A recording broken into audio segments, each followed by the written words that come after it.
Hi, I'm Marina, and I'm the one behind the camera that you have heard the voice of for all the rest of the videos. But I'm Karen's oldest granddaughter. I'm Katina, Karen's oldest daughter. No, that's weird. So my first memory of Grandma, or one of my early memories, would probably be the one that she told everybody, where I was just tall enough over the handlebars to be able to push Grandma in the wheelchair. My mom had kind of just raised me that is how grandmas are. That she's a normal grandma, other than she had a really cool push wheelchair and a scooter. And so anyways, we were going down a ramp, and I was at the back of the wheelchair, and I let go and said, "Grandma, wee!" And Grandma unfortunately went and fell in the end of the ramp, and luckily she was still laughing. But that would definitely be one of the early ones of just how used to disabilities I was as a child. I mean, we had Willie, we had Grandma, and that just made it normal. You don't treat them any different, and you act that you can go have fun and go have adventures and go on roller coasters. Maybe not literal ones, make your own, but that sort of thing. One of my earliest memories was going on an airplane with my mom, and I think we were going to move somebody, and looking out the window and seeing the clouds and saying that they looked like you could just lay on them. They looked like pillows.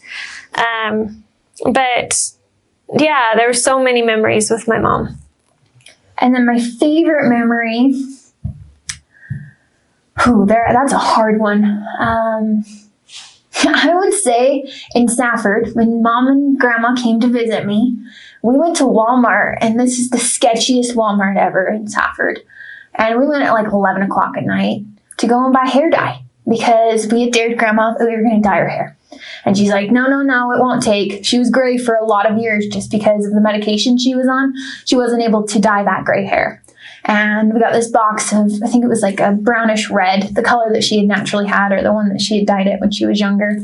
And we dyed it, and it took. And she was so excited because there were a few times where she was being confused with Grandpa's mother rather than Grandpa's wife. And so she went into some of the doctor appointments and just some of the appointments and meetings that they had. And they were like, who is this new woman? And so then they started thinking that Grandma was a lot younger than Grandpa just because of the hair. And you could tell that Grandma's confidence had just risen up with just a simple hair dye. And I know a lot of people had their own opinions of the hair dye, but in my opinion, just the confidence boost and seeing her so happy and being so delighted that something that she used to not be able to do, she was able to do, was very encouraging, and just, I don't know, like a ripple effect. You want to keep doing that. It gets addicting.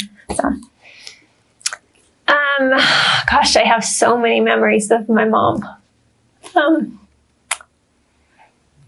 I think a funny one that I have, well, I've got lots of funny ones too, but a funny one is I didn't start my period until I was like 16, almost 17, and I had no idea. My mom was super concerned about me. And so I called her, and I was in high school at that time. I went to Cottonwood High School, and I said, "Mom, I just started my period." And I was at school that day. And she was freaking so excited that she checked me out of school, and we had to go to lunch to celebrate that I had finally had my period and that it had happened. And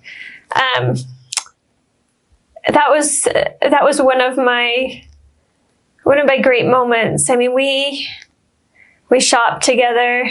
We'd just go for drives together. And I guess above all, we just talked constantly. That's going to be my hardest thing. I remember living in Roy, and my mom would drive up just to see me, and John would be at the fire station, and she would help me with my kids. And she'd spend a couple hours, and then she'd go back home. And I remember we got our phone bill, and this dates me and ages me, but John and I had gone through the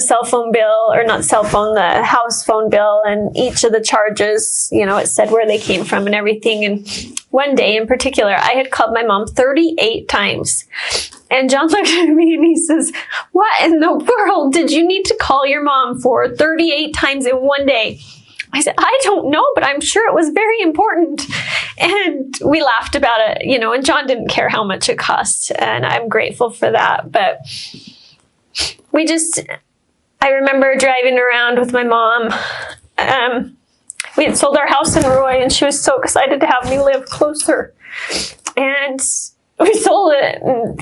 Anyway, that was a long story. But we sold it, and then we couldn't find anything to get.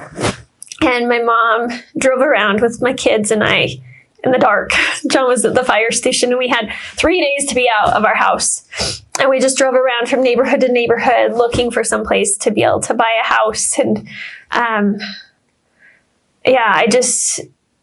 I remember going to yard sales with my mom, and I'd just come and get her on Saturday mornings and have Marina with me, drop Wyatt off with my dad, and we'd go to yard sales, and her coming down and sitting with me at the yard sales and just visiting. And a lot of my life I can't think of without my mom.